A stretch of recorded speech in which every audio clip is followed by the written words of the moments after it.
नमस्कार,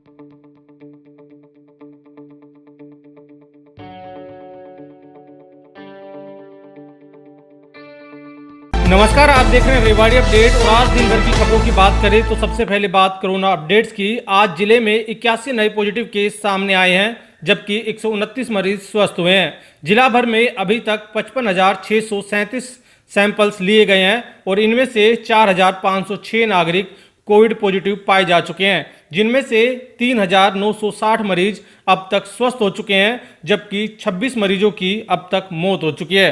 जिले में फिलहाल 520 एक्टिव मरीज है और जो शेष 674 सैंपल्स है उनकी रिपोर्ट आना भी बाकी है। जिले में जो 520 एक्टिव मरीज हैं उनमें से 31 विभिन्न अस्पतालों में, 45 जिला कोविड केयर सेंटर में एडमिट हैं, जबकि 444 मरीज होम आइसोलेट किए गए हैं। आज जिले में जो 81 मरीज मिले हैं उनमें से 37 रेवाड़ी शहर, 16 धारुड़ा, 9 बावल, 8 सहारनवास, 3 बूडला, 2 जाट और एक मरीज कालूवास, मनेठी, नया गांव, खड़गवास, लिसाना व सहबाजपुर खालसा से संबंधित है।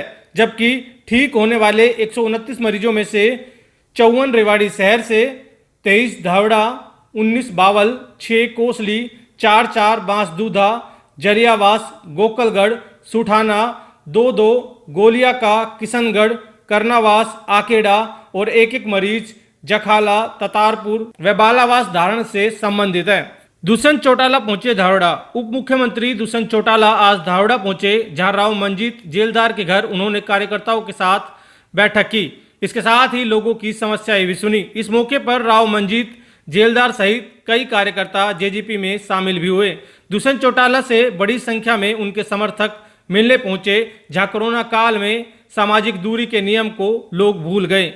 दुष्यंत चौटाला ने पत्रकारों से बातचीत करते हुए कहा कि ऑनलाइन रजिस्ट्री कराने में हरियाणा देश का पहला प्रदेश बन गया है और अब हरियाणा को देखकर ही तेलंगाना भी इस ऑनलाइन प्रणाली को अपनाने जा रहा है। उन्होंने कहा कि तहसील के काम ऑनलाइन होने से लोगों को तहसील के चक्कर नहीं काटने पड़ेंगे और ना ही एनओसी के लिए परेशान होना पड़ेगा, क्योंकि उन्होंने 15 दिनों में एनओसी जारी करने के लिए बाध्य कर दिया है। आपको बता दें कि ऑनलाइन सिस्टम होने से कर्मचारियों को समझने में थोड़ी परेशानी जरूर आ रही है, जिसके कारण तहसील में ज्यादा रजिस्ट्री नहीं हो पा रही है। दुष्यंत चौटाला ने कहा कि नया सिस्टम अपनाने में थोड़ी दिक्कत तो जरूर आती है, लेकिन धीरे धीरे हर सप्ताह कर्मचारियों को ट्रेनिंग दी जा रही है और जल्द ये परेशानी भी खत्म हो जाएगी।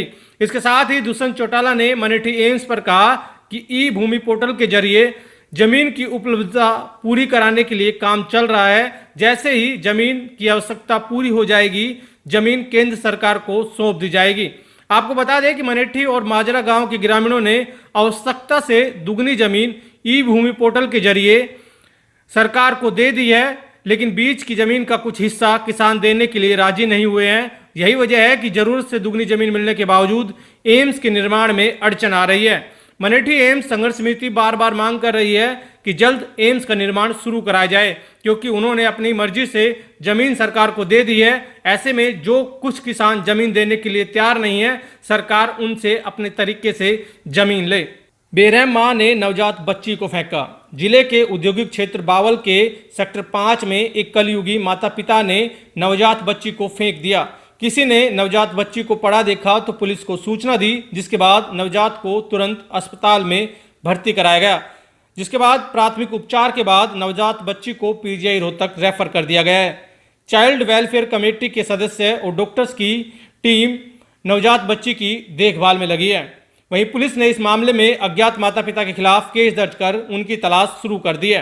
जान जोखिम में डालकर हाईवे पार कर रहे बाइकर्स। दिल्ली जयपुर हाईवे देश के सबसे बिजी हाईवे में से एक है, लेकिन कई जगह फ्लाईओवर और अंडरपास न होने से लोग जान जोखिम में डालकर हाईवे पार कर रहे हैं।